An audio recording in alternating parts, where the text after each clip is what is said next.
evening, everyone. My name's Nicole Wolfe. I'm with Canadian Beats, and today we are in a lovely downtown park in downtown Toronto. And who am I joined by? Bernard Fitzgerald. Awesome. Better known as MBF. MBF. Absolutely. Now, Michael is joining us from Calgary, and you're here doing some publicity stuff for the week in Toronto. Yeah, I got in last night, and I'll leave tomorrow. Awesome. Just a short stint. Absolutely. Yeah. Now, what have you got going on this evening? This evening, we are going to probably have some delicious Toronto dinner and maybe a third coffee, if I'm lucky. But today, we've been in the studio recording some songs here in town, and that, I think that is pretty much the day. Absolutely. Now, I hear there might be some type of recording going on with Little Goat this evening. Oh, yes. Okay, yeah, we'll do that too. That's awesome. That's awesome. Now, you, on March 11th, released your album, I Want to Make It With You. Awesome album. We had the chance, actually, to review it with Canadian Beats. I did that review myself. One thing I noticed with the album is that there's really almost like two distinct styles of songs on the album. There's the more upbeat ones, and then there's, the ballads and whatnot. You wrote this album in the wake of a breakup. Yeah. You've been quoted as saying they are hope-lined heartbreak songs. Yeah. Yeah. What do you mean by that? Well, throughout the whole record, I think that the subject matter, at times is a little sad. But in every song, I feel like there is still that hope. Like there's, and I really do think that that's the relatable concept of it. I think everyone's story is different, and they've had ups and downs, and I do think that like people want to believe in hope, or people need the hope, and I think that's how you kind of get through it all. So, I mean, for me, like the songs are all really honest, and they were kind of where I was at the time, and I remember being hopeful throughout that whole thing. So I just wanted that to kind of translate through the music. Amazing. So angst with hope.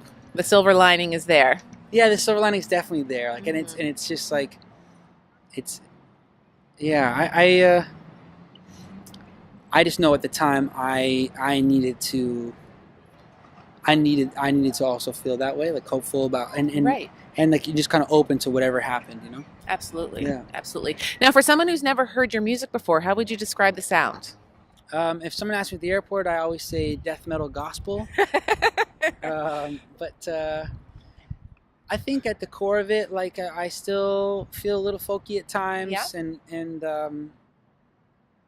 lyrically, like I really love a good kind of conversational lyric. Absolutely.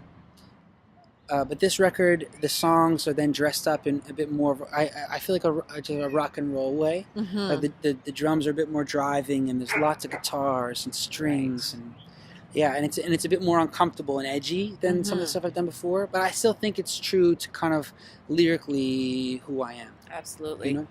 Now, you've done some really neat things I've noticed, in the wake of launching this album. You did a really neat listening experience at a hotel here in downtown Toronto, and you've done some secret pop-up shows. Are you thinking of doing these as, the album rolls out, or was that more just with the launch of the album? I think we'll always do those. I'm classically a person that if something sounds like it's going to be fun, or sounds different, or it sounds like it'll just be like an evening to remember, I mean, I'm always game. Awesome. I'm always game to try stuff. So we do pop-ups, and we do weird shows at hotels, and we're always happy to do stuff with different charity groups, and like there's always an excuse to do something fun. So I'm generally, as long as the schedule allows, I'm game. That's awesome. Now, you've got quite a few festivals you're going to be attending this summer. You've also got a show upcoming in LA at the Sayers Club. That's awesome.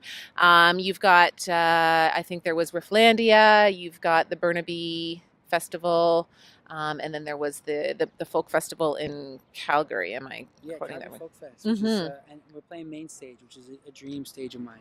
That's awesome, because that's hometown for you, right? So there'll be quite a big crowd for you there, I'm sure. Yeah, and I remember just starting out really and seeing Feist play that stage, and I've literally thought about playing that stage ever since then. So it'll be something else to play it this summer. That's great. Now, are you going to launch an official tour with the album, or are you just going to, take the festivals as they come and go from there?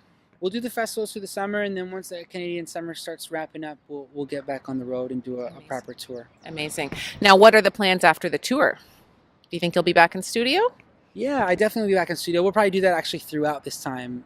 I in the past, I've always either when you're on the road, I don't often write, but this time I'd like to kind of keep them both going simultaneously.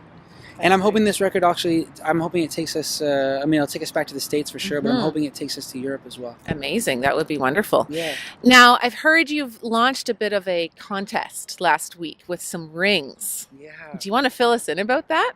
Yeah. So, before I started writing this record, I almost got married.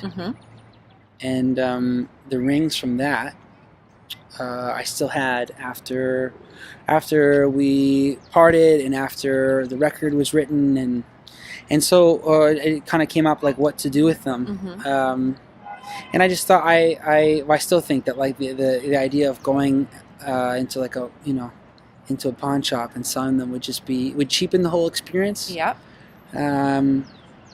So I just tried to find something else to do with them, and so what we've decided to do is find a couple in Canada that needs them. Nice. And what I'll do is we've asked people through the Treasure Island Records website to submit their love story. Aww, yeah, that's so nice. And so at the beginning of next month in June, we'll read.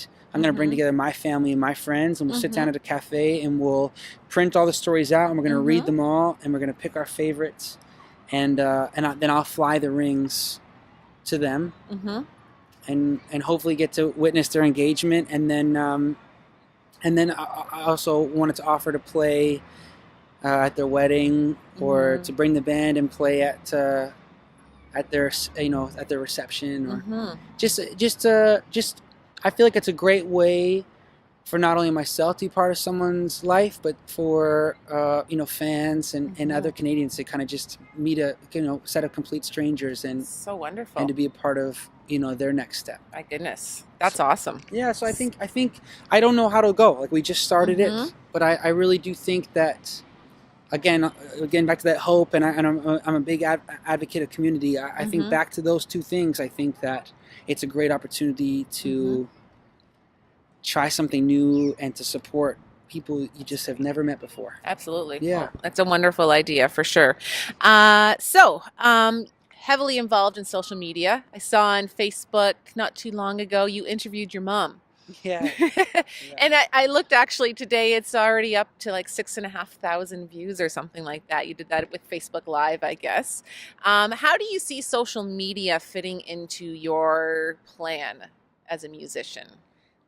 I think most people probably have an interesting up and down relationship with social media. But right now, there's a lot of cool things you can do with it. There's a lot of great ways to communicate with it. And that was my first time trying Facebook Live. And interviewing my mom was so fun. And it was also cool with Facebook Live because we could also see who was watching it, and we could also see, and we could kind of read people's comments in real time. And address them.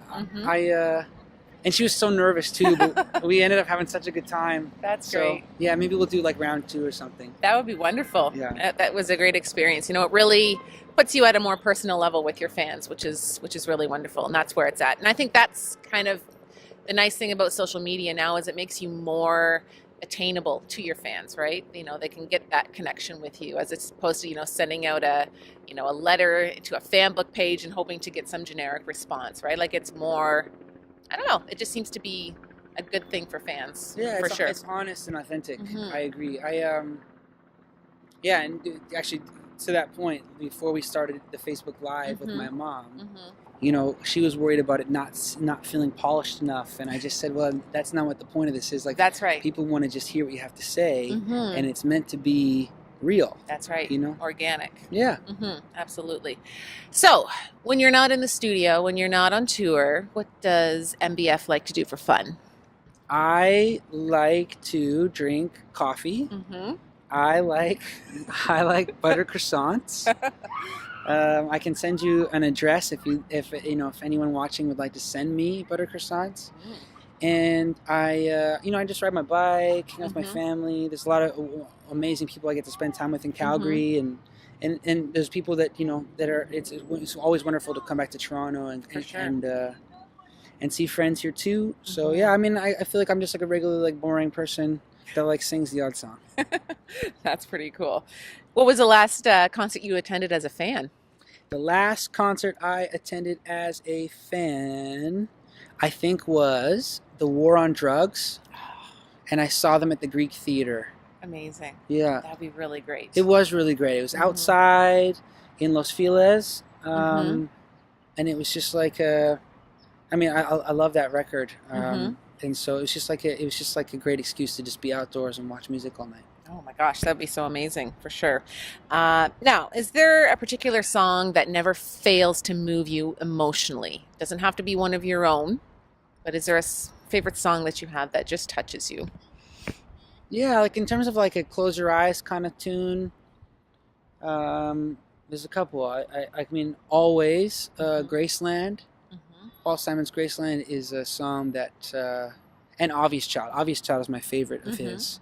But those songs are always like just kind of like good, like eye closing tunes that you can just like crank and not worry about anything for a while.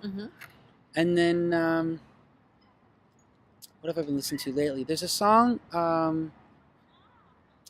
by Liz Longley, and I think it's called When You've Got Trouble.